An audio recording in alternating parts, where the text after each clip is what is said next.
Welcome, everybody. We have just an hour, so we're going to try to be even more efficient than we usually are and see if we can start a conversation right out of the box and then engage the audience. These lights are pretty bright, but I think I'll be able to see if people have questions. You've got biographies in the back of the agenda book, and so I won't take any of this precious time describing in more detail our distinguished panelists. We're going to kick off with a just short presentation on different topics from each one, and then shift into a general conversation back and forth. For those of you who might have been sitting in the K-12 panel just before us from 8:30 to 10, there were a series of pronouncements from Joel Klein and Jim Coulter and John Daisy and others. And the only thing about which they were agreeing was that 10 years from now, higher education was going to look completely different. Now, people have been saying that for about 1,200 years, and by and large, we look relatively similar in our underlying values, although perhaps profoundly different in the way we carry out our business. Steve, let me start with you and ask you to talk a little. You've just shaped a pretty dramatic and complex partnership with the Milken Institute. Can you talk just for a little bit about the reasons why you agreed to do that, and from there, to take us through some of the broader social challenges we're facing about cost and the value of the degree? Well, I appreciate that question. We enjoy a unique strategic advantage in our location in Washington, D.C., right between the White House and the State Department. Our immediate neighbors are the World Bank, the IMF, the American Red Cross, Pan American Health Organization, not far away are NIH, National Institutes of Health, and National Science Foundation. But we've also been building our capacity over a number of years now in public health. In fact, in the last 3 years, we've increased the faculty from 60 to 100 faculty. We have a terrific dean in Dr. Lynn Goldman, who joined us 3 years ago. And Mike Milken came to us to talk about what we could do together to focus on one of the greatest challenges our nation faces, one of the real drivers of the biggest driver of healthcare costs and a source of human suffering around the world, and that's the burden of chronic disease caused by obesity, but also with other causes associated with it.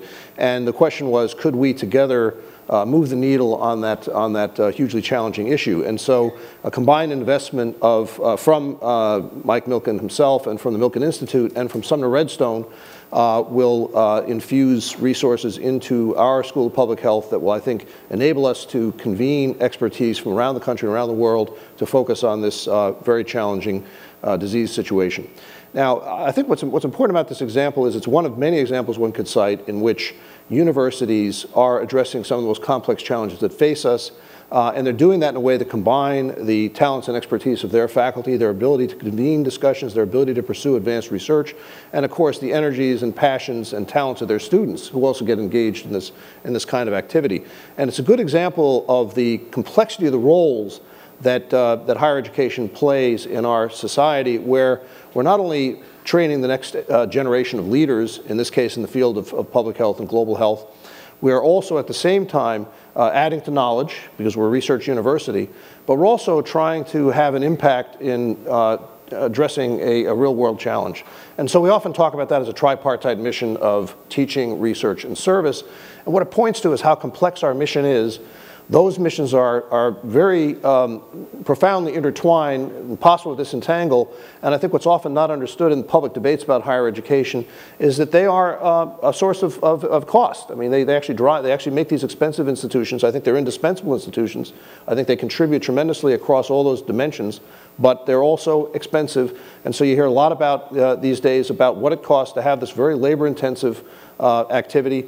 The classroom part of it hasn't, in fact, well, I'm sure we're going to talk about innovation, but it hasn't changed that much. You mentioned, over the last couple thousand years, no doubt, but if you went back 100 years and looked at an automobile factory, it would look completely different from the way it looks today because of the productivity gains through computerization. If you look at a classroom, maybe you've gone from a blackboard to a whiteboard, but otherwise you've got a professor and students, and there are experiments around the edges of models that can change that may be disruptive, may not, and we may talk about that.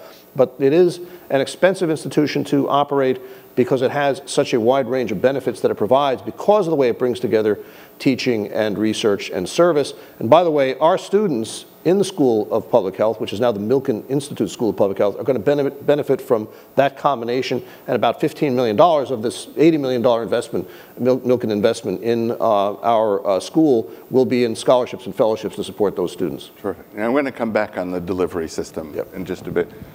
So, Janet, I'm sure you get asked this a lot lately. We met first when you were governor. Now, shifting from cabinet secretary to the president of what in many people's eyes is the most important public research university in the world. How's life changed? What patterns are similar? What's different? And as you talk about that a little, can you shift this into the role of a major research university in the public service and regional and national economic development, world-class research development? So talk a bit about the role for yourself and then for your institution. Well, in some respects, the roles are very similar. You know, you're leading a state, you're leading a large cabinet department. DHS is the third largest of the cabinet departments and probably the most complex in terms of myriad missions. And now the nation's largest and best public research university. So in each of those, you have a leadership role. When I was a governor and a secretary, I had a security detail, traveled with me all the time. Don't have that anymore. Right. What do I miss the most about Washington, D.C. and my role as a cabinet secretary? Having my own plane. That was good. If you ever get a job where you can have your own plane, that's a good thing. But I think to get to the root of the question, why did I choose to do this next? Right. Having really been in a political career for 20 years. And I have a very public service-oriented constitution. As we went into the second term of President Obama, I was already thinking about my next, what I wanted to do next. I had told the president I didn't think I could stay 2 full terms. DHS is an exhausting job, and it needed fresh eyes. It is 24/7, literally. People always talk about I have a 24/7 job. I scoff now. That's not really. When you really have a 24/7 job, you know what it means. But it was one, and I was physically tired, among other things. So I told the president I thought I could do another year, and I thought back about what I had liked working on the most as a governor. And it was higher education. And in Arizona, it was a very rapidly growing state. We were trying to build universities. We had lots of legislative resistance in Arizona, et cetera. And yet we were still able to do some remarkable things. So I was kind of thinking about, wouldn't it be nice if I could move back west, where I'm from, and do something in the higher education space, and got a call from a headhunter. And we danced the dance, and the dance went well. And in July, I was announced as the next president of the university. In this role, it's the president of our system. Each campus has a chancellor, but the president of the system empowers the whole system and supports the chancellors in the academic mission. And it's a huge academic mission. So it's research. The university. I was reading some statistics last night, and we can pound you with statistics, but this one I found amazing. 10% of all research dollars expended in the United States are expended at the University of California. Just to give you a sense of the scale of what's going on at our university. And I don't think that includes the national labs. I think that's exclusive of the national labs, of which there are 3. But beyond that, it's social mobility. I mean, we have 250,000 students among the 10 campuses, roughly. 42% of them are low income. They get Pell Grants, that's the federal vernacular. Almost the same number are first-generation college students. Neither parent went to college. Almost the same number of the actual enrollees come from homes where English was not the first language. They are getting the benefit of participating in this vast research university complex, and that for California and that for the nation is a huge engine of social mobility. Okay. I'm going to come back in a bit and get you to the surface of the institution to the state and the country in terms of economic development. So you can be just thinking a little. And Joe, we've watched for a long time Northeastern, even when you were here as the USC Arts and Science Dean. Now there you are as president, taking on what's probably the most traditional co-op education model in this country. You've been building now satellites even beyond.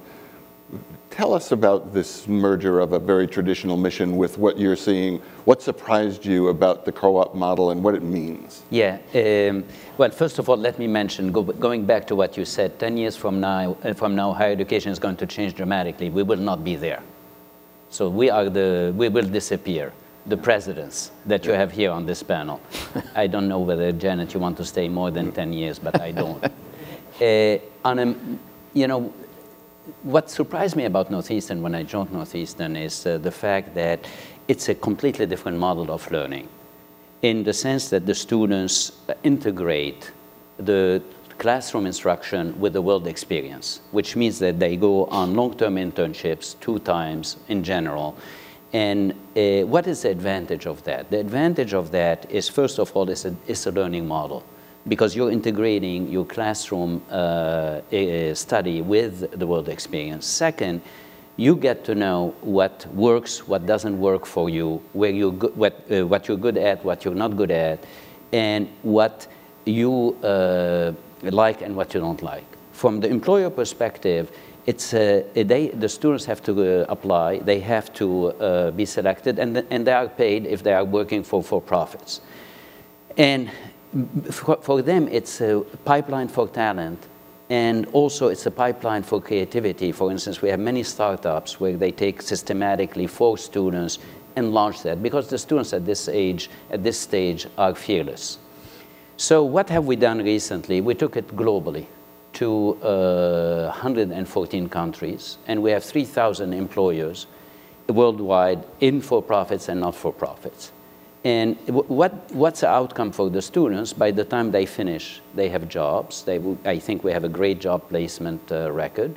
And at the same time, they can go and pursue graduate school, MD, PhD, whatever it is, because you know, those co-op opportunities are not only for engineering and business, but also in the social sciences, humanities, sciences, etc. And that's why, so that's the first thing we did. The second is we realized that, in fact, the major revolution happening in higher education is not the fact that, you know, the MOOCs, etc. I know we're going to talk about that, the online, but it's really the human factor. The learners, 85% of the learners in higher education now are non-traditional, and Rob is going to talk more about that. So that means that we, the 4-year institutions, the research institutions, are focusing on the 15%. Now, we decided to build a very large library of online professional masters given online on-site, and but we decided not to go for a mass market. Namely, each group is, 20 professionals learning, and we deliver that with companies like for IBM US, IBM India, IBM China, IBM Philippines, or with places like Microsoft.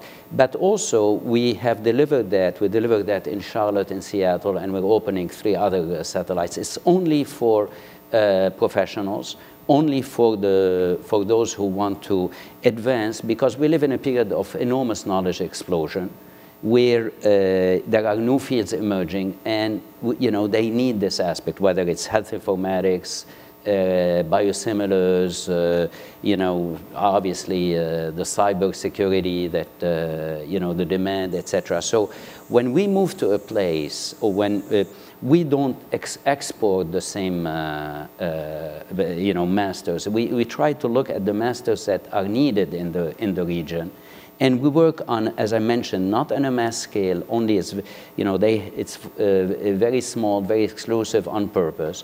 And we try to provide the gap. In other words, what I'm saying here is, when the MOOCs and the online efforts were started, people moved into the undergrads. We said, if everybody is moving into the undergrad, let's move in a different domain. And the domain is the professional masters, and we do it in a hybrid fashion. Okay. So that's the idea. Yeah, it's a perfect bridge then. So Rob, so now you've come to this world not having grown in higher education administration, different route than Janet, but nonetheless from corporate side, almost accidentally wind up now with Strayer. And can you talk a bit, first of all, more generally about the nature of your sector? There's an enormous conversation about this, and particularly about the technology role. What you're learning, what's moving more slowly, what surprised you? Just walk us through what you're facing now. Absolutely, I'd be delighted.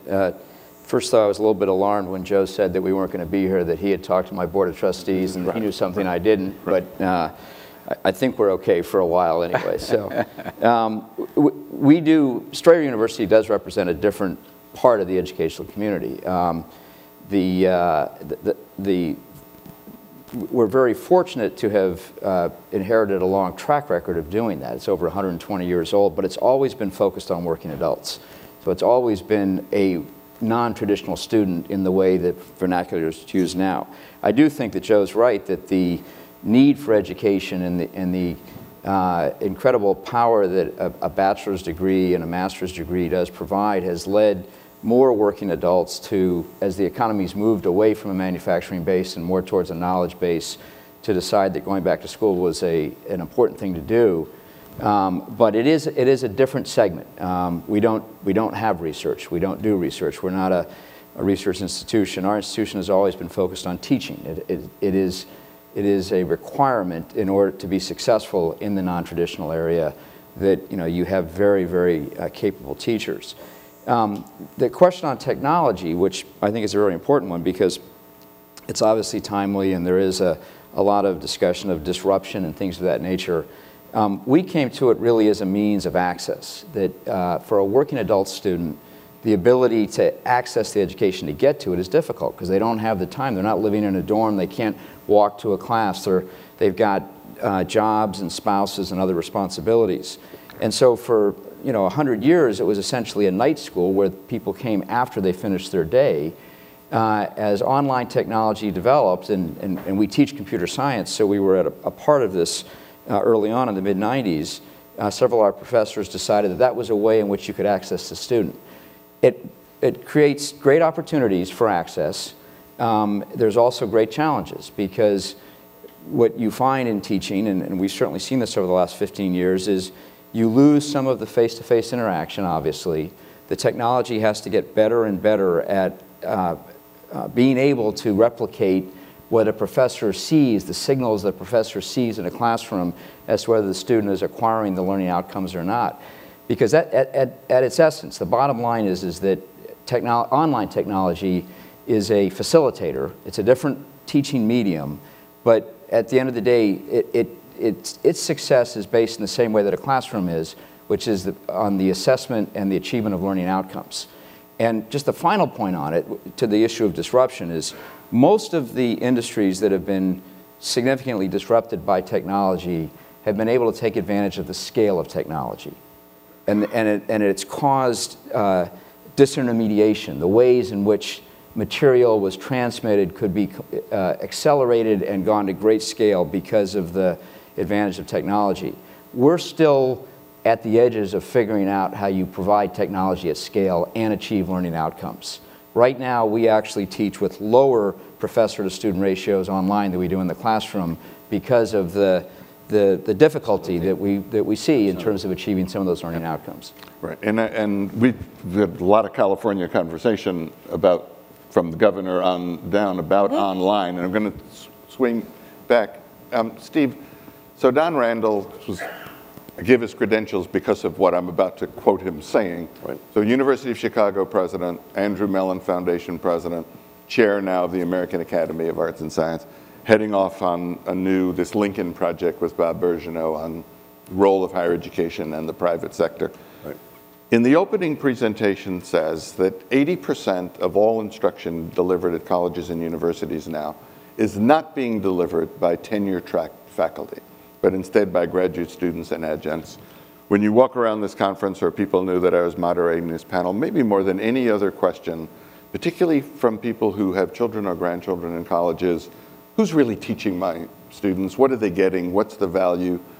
What's your sense of Don's comment? And more generally, Who's in the classroom now? Who's providing that education? Well, it varies tremendously. I mean, some institutions do have large graduate programs that do a lot of the teaching. When I taught at the University of California at Berkeley, which I did for 16 years, one of the main things I concentrated on was training graduate student instructors in classrooms who actually did have to do a lot of the teaching. But I was very actually dedicated to making sure that they were, first of all, good teachers. They were going to be future teachers. And I think it varies tremendously by institution and the scale. I mean, I think that, we actually have a lot of, we have Supreme Court justices who teach on our campus. So they're not, they're not professional faculty, but I don't think that's a disadvantage. Can they get tenure? Right. Yeah. They do have tenure, as a matter of fact, but not with us. I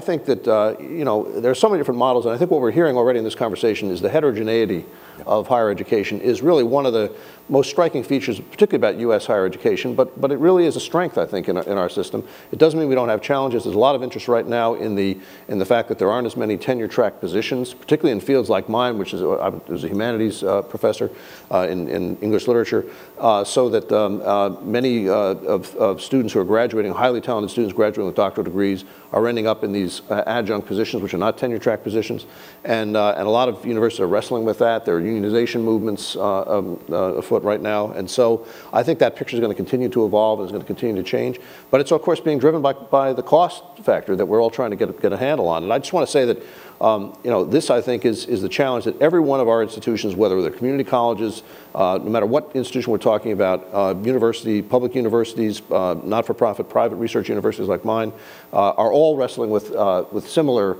issues of cost and delivery, and we all have this problem of how we can get productivity out of a highly labor-intensive business like the one we have. So you can trace things like the use of adjuncts, use of graduate students back to those cost factors, although I have to say, I do think graduate student instructors are getting an important part of their education because they are going to be the future intellectual capital of universities. When I first became president, which was in August of 2007, the very first day I met with all of my vice presidents, said, we have to tackle this issue of affordability. I inherited what I think has been proven to be a very good system of fixed tuition, so that families of our undergraduate students know from day one exactly how much they're going to pay over the whole course of the education. It doesn't inflate from year to year. That didn't work out from a PR point of view because when we announced we were going to that, we also had to raise the first year's tuition. This is before my time. Right. And the media focused only on that first year tuition, not on the overall cost. But we drove down the cost over the 4 years significantly by adopting that. And we found that lower income students, first generation students particularly appreciate that kind of certainty and stability. At the same time, we decided to significantly ramp up our fundraising efforts, as many universities have done, for scholarships and fellowships, for student aid. We have a Power and Promise campaign that's designed to do that. So I think that, and we've moderated our tuition increases to about inflation for all the years that I've been there. So and how are we able to afford that? Well, one of the ways in which we're doing this is we created something called the Innovation Task Force, which mobilized the whole university community to come up with ideas of savings we could find in our business processes that we could then use to invest in improving our academic programs without having to do so by raising tuition. That was sort of that's the formula that we've been using, and it's been a tremendous community effort. This year we added something new, which is basically a scholarship awarded to students who come up with ideas that are really going to save money that we can put into our academic programs, and it's a kind of crowdsourcing approach to this, and I think it's been effective. But we're all trying strategies like this because the key is how do you continue to invest in the academic infrastructure and above all in your faculty and staff, because it's such a labor-intensive business. How do you support students from lower-income families who otherwise couldn't afford to attend? Where do you get the money to do that? And it's a combination of philanthropy. It is finding efficiencies and maybe some productivity gains through computerization. I'll mention one computer program which I think is maybe an interesting example. We're a private university located in Washington, D.C. We now have a deal, as of 2 years old now, with the Commonwealth of Virginia, which gives all graduates in nursing programs from community colleges all across Virginia the opportunity to complete their bachelor's degree with a combination of an online and some face-to-face, but mostly online instruction. We're doing that in part because we want to keep those primary care capacities in the rural communities and not require students to leave their communities come to a nursing school and be connected with a big city hospital and then not go back to those rural communities. So it's a way of keeping people in their communities, giving them access, enabling them to finish their bachelor's degrees and move on in their careers. And we are doing that through a combination of online and face-to-face instruction, the hybrid model, which we hope will be successful, but we're going to do that in other areas. And we're doing a tremendous amount of outreach to veterans and military and their families along the same lines. So, good bridge. You've got now sitting next to you at every Board of Regents meeting a fellow governor talking about online more from a cost effectiveness perspective than from a quality of instruction, it seems, in watching the conversation. Right. So now settling in, what's your early sense of the technology and the possible impact? I mean, you've got campuses like Berkeley and UCLA and these massively traditional high quality entities. So talk to us a little bit about the potential impact of online, and then segue for me into this broader regional and national economic development from a research university. Well, yes, the governor is very interested in online, thinking outside the box. I think online was originally conceived as a great cost saver because, as Steve says, these are high-cost institutions, and we can do all we can to cut costs, but at a certain point, you've got to teach, and you've got to research, and you have to produce graduates. So, online was conceived in a period of diminishing investment in higher education, particularly public higher education. This is the cure. I think that is evolving. That silver bullet doesn't exist. The way I see online is as just one of many tools in a toolbox that can be used in a hybrid way, the way Northeastern is looking at it, that can help us expand the reach of what our students have access to, so that if there's an online class prepared at University of California at San Diego, a student at Berkeley can take it online, maybe have to go to San Diego once or twice a term, oh darn, and then be able to have that qualify for credit in his major at Berkeley. So it expands that kind of outreach. I think at the master's degree level, there's a lot of use for online. And that's an area I'm tempted to pursue more aggressively. And the faculty have approved a number of online courses testing, but from a fundamentally, I think, more conservative viewpoint, which is to say, we do not, and I do not view it as a solution for every cost issue in a university setting. You gotta pay for higher education. Right. Now, segue. Why? Right. Well, one of the reasons why is because when you have a research university and you're producing knowledge, that helps fuel lots of things. It fuels new companies, new patents, new other kinds of intellectual property. You will see jobs created. You can pencil out an actual economic impact. So $1 invested in the University of California roughly equates to $5 as an immediate economic impact. And I actually think that's a soft number. Now, why is it so difficult to persuade people of the wisdom of that so they give me lots of money? Public and private money. Public and private. I'll take it all, really. Right. Well, I won't take criminal proceeds, but other than that, I'll take it. First of all, I think we need to do a better job of instilling that belief in higher education, why it's important. Number two, showing that it's not just a cost, it's really an investment. It is an investment. And it's a long-term investment. You may not see that investment ripen for a few years, but you will see it ripen over a decade or two. Public financing doesn't work that way. Public financing works, on 2-year cycles, election to election to election to election. So that's a problem. And something that we need to really think about.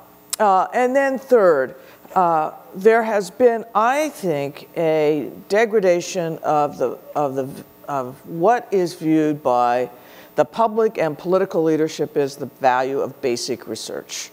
And basic research is basic, and it may not have an applied aspect to it that makes a lot of money, but it will contribute to the body of knowledge we have that someday might or be combined with something else or something else, ripen into something.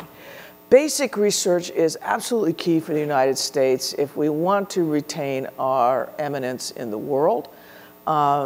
Normally, the informal compact has been that the federal government pays for it, right? The federal government pays for it, and it has stopped doing that. Right. So even though we are the #1 recipient of federal research funds in the country, the #1 recipient of NIH grants by way of example, it's #1 out of a pie that either stays flat or goes down. That is the wrong direction for the country.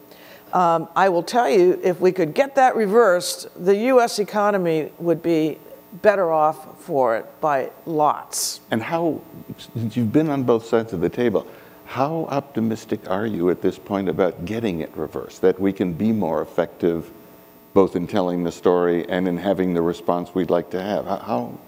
You know, it's going to be tough. It's a challenge out there. And skepticism and cynicism abound. Joe says I'm going to be out of a job in 10 years. Right. Please. But we need to talk. But, I believe that higher education needs bigger public advocates for it at the national and the state level. And I think people on this stage are all invested in that.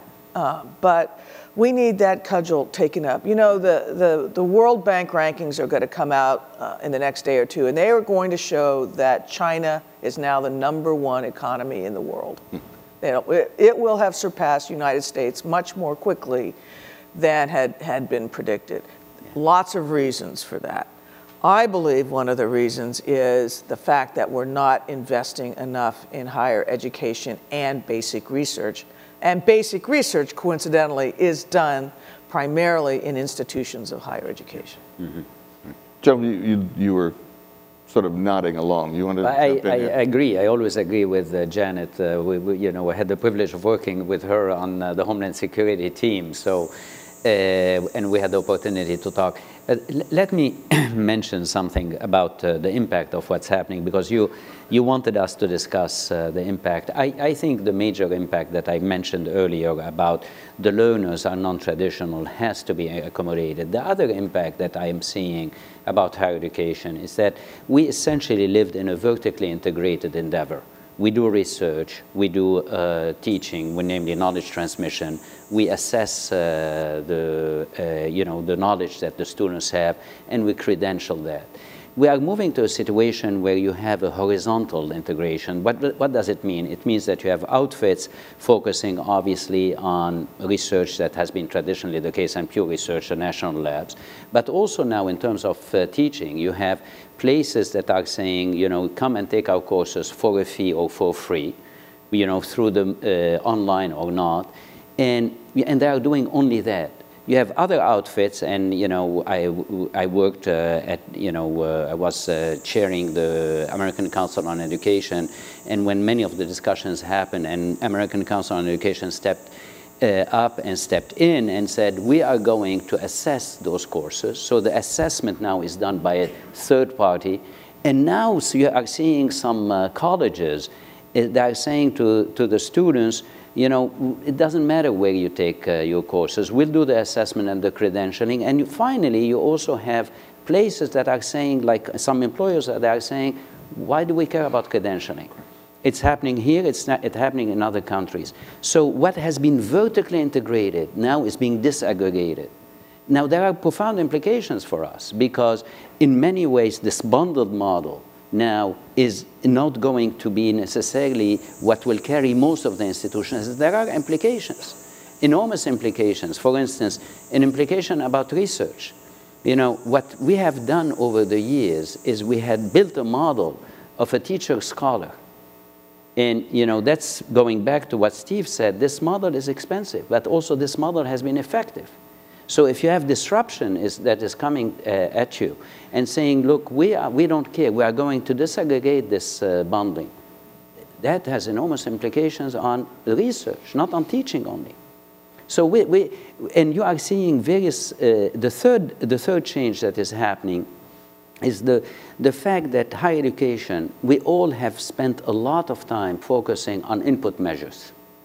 And our input measures have been exclusive measures, namely we exclude people.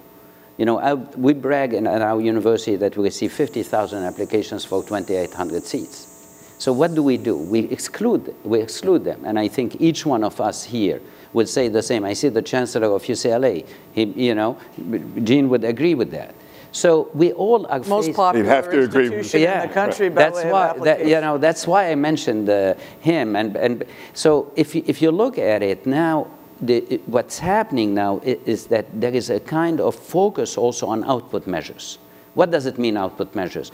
Namely, more and more people are saying, by the time you finish, what do you know? Now, the federal government is stepping in and saying, we want those output measures to be X, Y, and Z. They are a little bit simplistic and somewhat dangerous, as you know. Even Janet spoke about that. I totally agree. Yeah, even Janet, you see, spoke about that immediately after starting her tenure.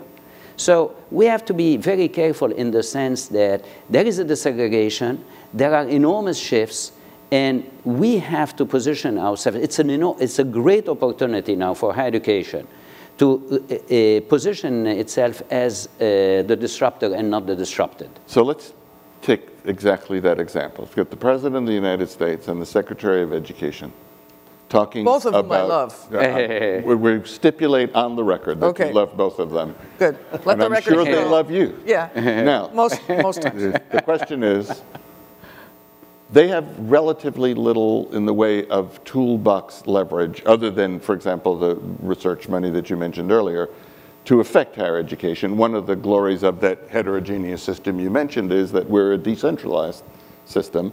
So now they're coming forward, they're hearing a lot of noise about cost and success and college-going rates. And we're hearing more and more about a national ranking system. Give us your sense of what worries you about it. Well, the reason lots of reasons I'm deeply skeptical about it. One is there are so many different types of models of higher education. Absolutely. How do you capture that? Two, I think the information they talk about publicly is already publicly available.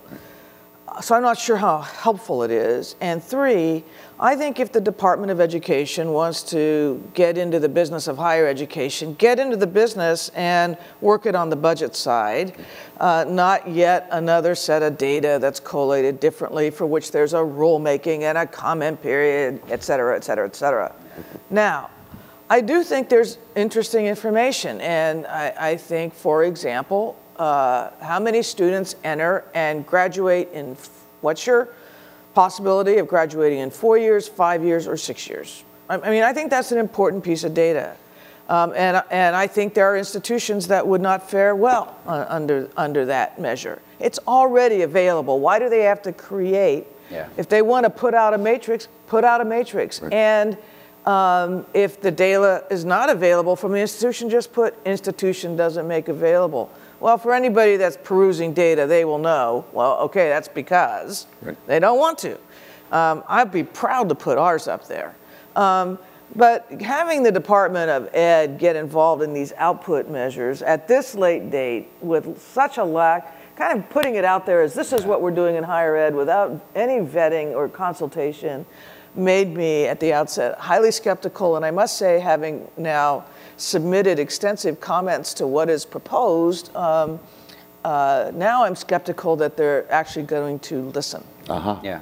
Well, let me grab Steve for a minute. So, Rob, you've got a sector that's had its own interesting relationship with Arnie and that whole team. What's your piece of this, and how do you see this conversation, not just about national ranking, but the role of for-profits, non-traditionals within this rainbow? I'm looking for a stiff drink after hearing Janet say that the department's not going to listen. That's, that was an alarming comment. We have gone through that on our side. There is just in the circumstance of the set of regulations that have been proposed with regard to investor-funded or for-profit education, I think probably the most troubling part about it is that it only applies to our sector. Yeah. And I don't doubt that there are ways in which we can address problems of affordability and cost and value and things like that, but it's unclear to me why it would make sense just to be looking at one sector of the educational community.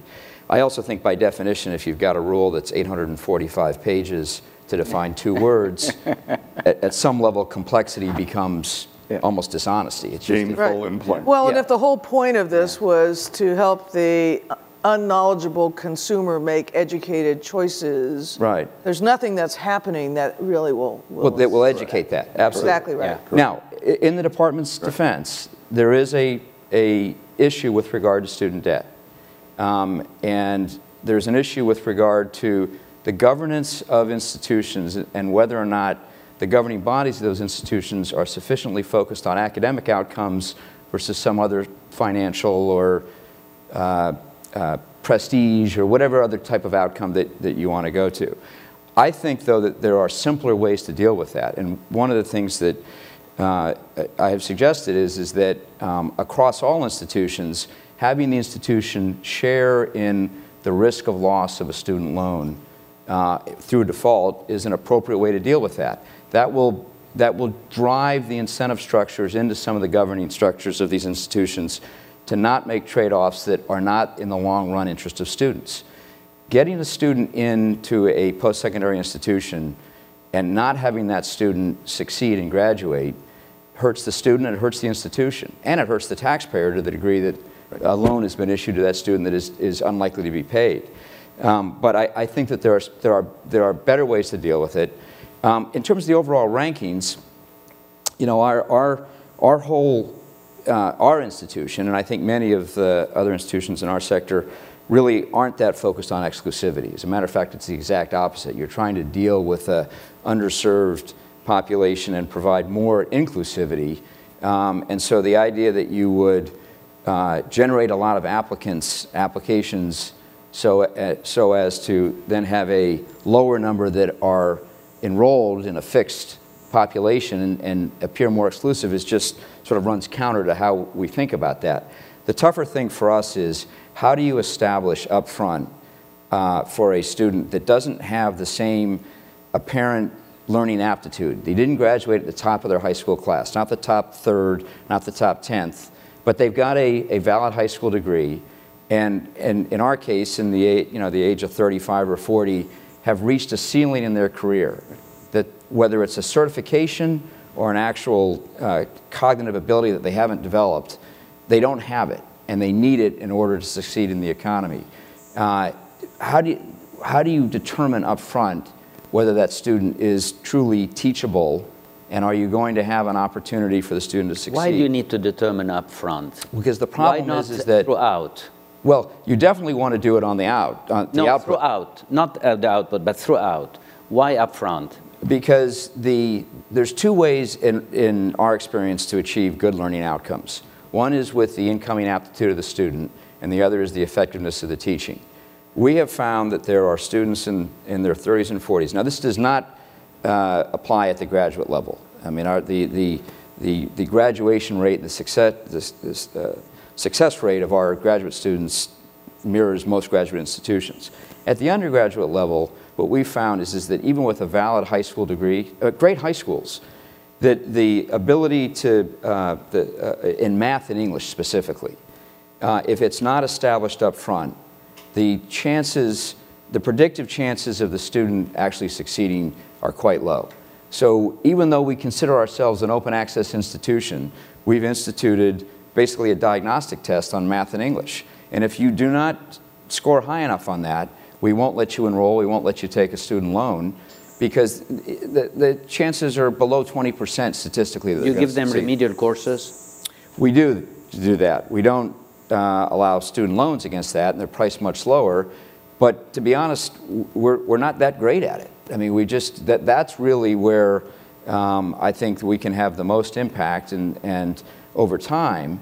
But you know, we're a teaching university. We haven't developed the capabilities, at least to date, to take someone who's been out of a high school classroom for 20 years, has done reasonably well in their career, but doesn't show us the math and English capability to do well at college work. That's a big part of that entering thing. And I've, vis-a-vis the question with regard to the department, you know, my comments back to the department is that's an area where we absolutely could use help, and that I think would be significantly valuable. If I might add, if I might interject, for purposes of just having a discussion, I mean, I do think the for-profit sector in higher ed is problematic, or has been. I think it's problematic for a number of reasons. I think there have been some really bad actors in there. I think the marketing, a lot of it is very misleading, and I think if you took some basic outcomes, they wouldn't show very well, and so it's difficult to get the data about what, you know. They're really focused on, find me a student who can get a loan, and that's my input. That's how I make my money. That's a very different mission than a public or a traditional private research university. And I want to interject that into this discussion because we are different within the higher education world. And I do think if there's something that has prompted the Department of Ed to get involved this way, it's not us, it's the for-profit segment. Well, so can you address that a little bit? Yeah, well, Janet, the only way, the key point I'd want to make to that is the source of the capital is not what's driving or has driven the kind of behavior that you're described. In other words, there's no reason why a tax-paying institution can't have a governing structure that says this is what we're going to solve for. And we've done that at Strayer University for a long period of time. Ironically, we score very well on all of we are acknowledged by the department that we would pass with flying colors all of the standards that they put out. So I don't say that I think that the regulation is problematic from the standpoint of a personal interest. Let's assume Strayer is different.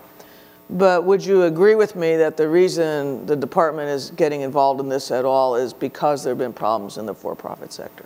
I would acknowledge that there have been problems in the for-profit sector. I think you would agree with me that the reason the department's getting involved with them has as much to do with ideology as it does with what those problems are. I think there's a third part too, which is, I think, again, when Arnie's out here, the other reason they're pushed in is this general cost question. Yeah. The cost versus value of degree. Yeah, it's a question. I think they're hearing that for all parts of the sector, so they're getting pushed ideologically to some extent. Let's look at it. I mean, we haven't talked about this yet, but I mean, there is a crisis in student success in this country, right? We're looking at a system in which only 50% of students who enter four-year institutions finish, at which only 20% of students who enter two-year students finish, a system in which the highest achieving low-income students graduate at the same rate as the lowest achieving high-income students. So the income gap is reflected there in an extraordinary way. I mean, so we're talking about 29% of the highest achieving students from low-income backgrounds actually finish a college degree.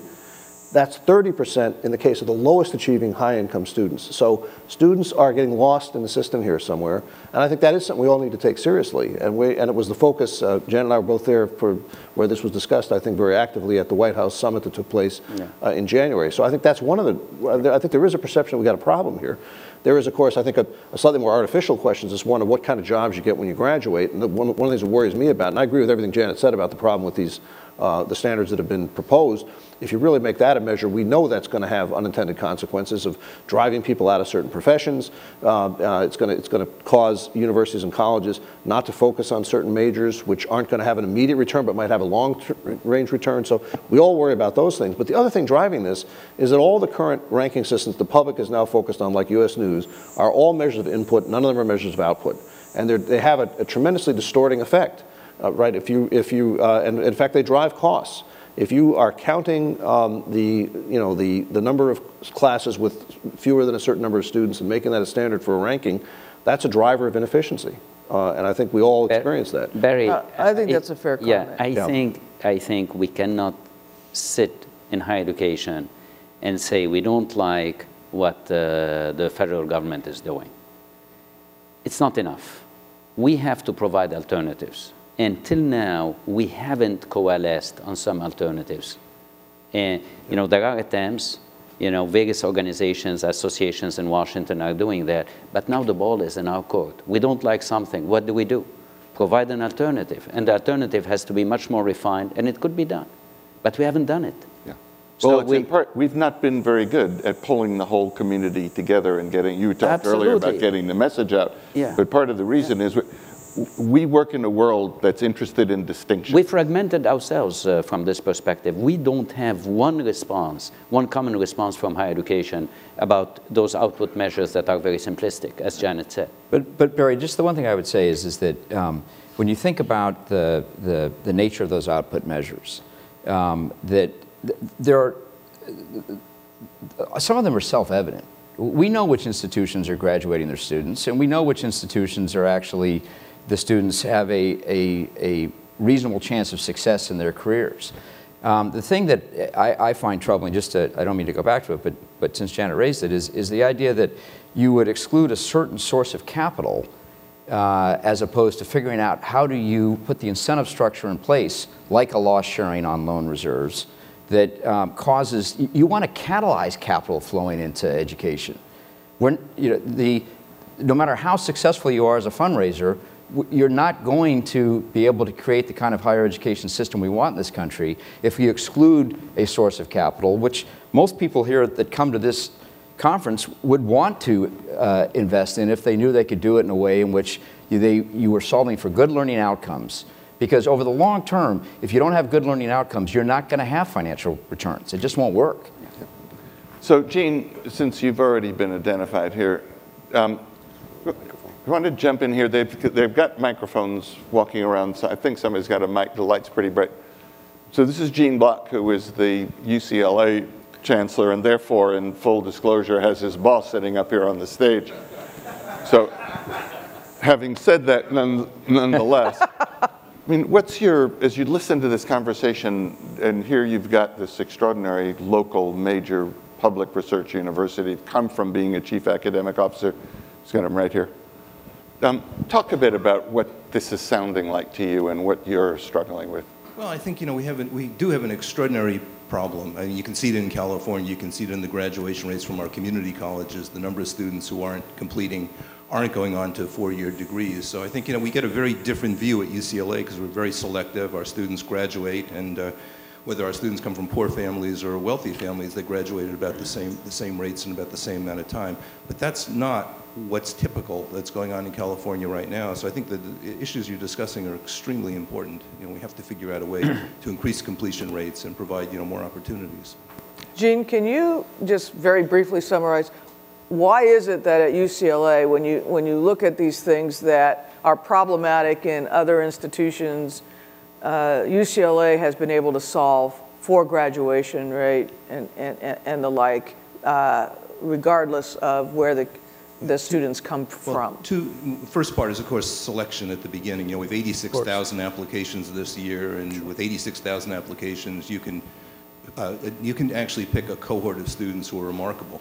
Then enormous amounts of academic support for students that need it when they arrive. See, that's the cost. Achievement program. That is very expensive, but that's the key, because many students coming out of, especially out of low-performing high schools, struggle. Without and that's where the national ranking issue becomes so crazy. Because they want that support, but they don't want to pay for it. They don't want to pay for it. And do you think that cost, now, this sounds like, but we're colleagues, and that, I think that is cost that has to be borne with personal interaction, where online will not substitute for, which is why I say online is a tool, but it is not a solution. I agree, and I wrote an op-ed just to draw attention to some of the concerns I have about online degree programs and which I'm much more worried about than sort of online education in general.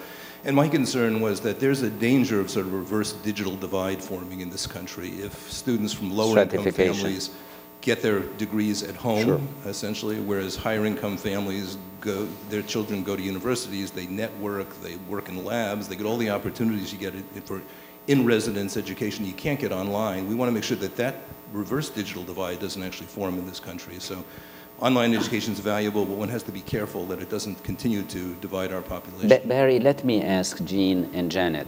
There is something we didn't discuss today. I'm a president of a private university. Steve, you are too. You're the head of a for-profit, but private too. 80% of the students going to college being served today by institutions are being served by public institutions. Correct. And 20% only go to private institutions. And we are seeing a kind of situation, and I'm talking about the macro level, national level, a situation where public universities are, people are not seeing them as a public good. They are not investing in them. There is we are seeing cuts, cuts, cuts. You mentioned, and Steve mentioned at the beginning, that what makes us special is this diversity. This diversity is in jeopardy, because some public institutions cannot survive unless they privatize, and we know that. And this will be a disaster. Yeah. Well, look, Jean, what do you think, Janet, about that? I mean, I think there's a sad truth to that. And we have an inflection point now, I think, in public higher education as to whether it is going to continue to be available to high school graduates on a broad scale basis, on an affordable basis, and on an excellent basis all at the same time. I agree. Yeah. That's what we said. Yeah, we were just asking, obviously UCLA has been the base of a lot of conversation in this last 10 years or so from the business college and elsewhere about the privatization question. It gets defined differently, but different places. In some cases, it's being able to have greater flexibility in setting fee structure, getting out from under state regulation, raising private money in trade for public money. Yeah, privatization, the word itself, of course, is a word that will bring a lot of emotion. Really, we look at it as self-sufficiency. We simply have to find the resources that we can rely less on state support as it fluctuates from year to year. We have to find other ways to be able to buffer the changes in state support. So I'd say self-sufficiency rather than privatization. Well, state support and tuition. But the other trend we have to acknowledge is that we're seeing more and more full-paying international students taking places that would otherwise have gone to domestic students, American students. Well, and even in our case, out-of-state students. Well, it's out of state if you're public, and for everyone it's international. You get a differential of fee structure. When the budget becomes tight, you go where you know you're getting because they're full payers. But that is exactly our model. I mean, that's the high price, high aid model. It is privatization. I don't know what else you call that, because it means that private tuition is playing the role that used to be played by state funding. Well, it's a cost shifting. It's a cost shift. It is. It's a cost shift to the private sector. But it comes back to your pie question. If you're just taking the same size or a smaller pie and moving the relative size of the slices, it's a lot different than being successful in arguing that the pie needs to come back and be bigger. Yeah, and that is my point, which is to say, for higher education in this country, the pie needs to be bigger. Yeah. And, from a public university standpoint, that means looking at all sorts of things to augment the existing pie. Right. And you don't need me to say this, but I was looking at numbers as well. This is the first year, I think, in the history of the University of California as a system where your portion of the total state budget is less than 3%. Right. Very small. And you can look at, over the last 6 years since the recession, the relative position of tuition to state support has absolutely flipped. Correct. Right. And the relative support of higher education in general, speaking for both of our systems, has flipped to the general support to corrections. Yeah. Well, that is a sad truth as well. One of the things that we need to go back to is, why do we want higher education, and why should the public support it with its taxpayer dollars? Either through a student loan going into a private institution or through the institution generally. we have to all make the case that the country will not thrive without us. We are not a luxury. We are part of the base. We've got to get better. Barry, Joe, last word. Yeah, every president is invited to China and visits the magnificent campuses and the magnificent investment. We started by saying, you know, Janet, you said they are now the #1 economy in the world. We dismiss them and we say in terms of higher education we're the best. We cannot take it for granted. So the investment has to be there. And as a president of a private, one more time, public universities are key to the well-being and to the leadership of this nation. And that's the alarm that we should raise. Yeah. And Barry, can I just say, word, just one last thing is that with regard to all of the issues that we were just discussing, we need to bear in mind that, you know, these three great institutions serve a very well-prepared student. They're creaming the academic crop. If we're going to look at this across the broader economy, you've got to ask the question and answer the question, how are you going to do that and get better graduation rates at the students that fall below that level? Because if you don't, you end up with more dollars and values going into supporting the upper end of the academic ladder, which is valuable and important, but doesn't move the economy as a whole, in my judgment. Steve, you've got 30 seconds. It'll be really quick. I just want to say there is no clearer example of the value of higher education to this country than the University of California system and what it did to build this great state economy and make it one of the most powerful economies in the world. If we can't restore, in a place like California, if we can't restore the social compact, the realization that education is a public good, that research is a driver of economic development, and that this is what creates quality of life for our country across the board. If we can't do it in California, I'm going to be very pessimistic we can do it in this country. So I'm certainly rooting for everything Janet's trying to do. Every great president. Janet. Thank you all. All right, thank you. Thank you Very much.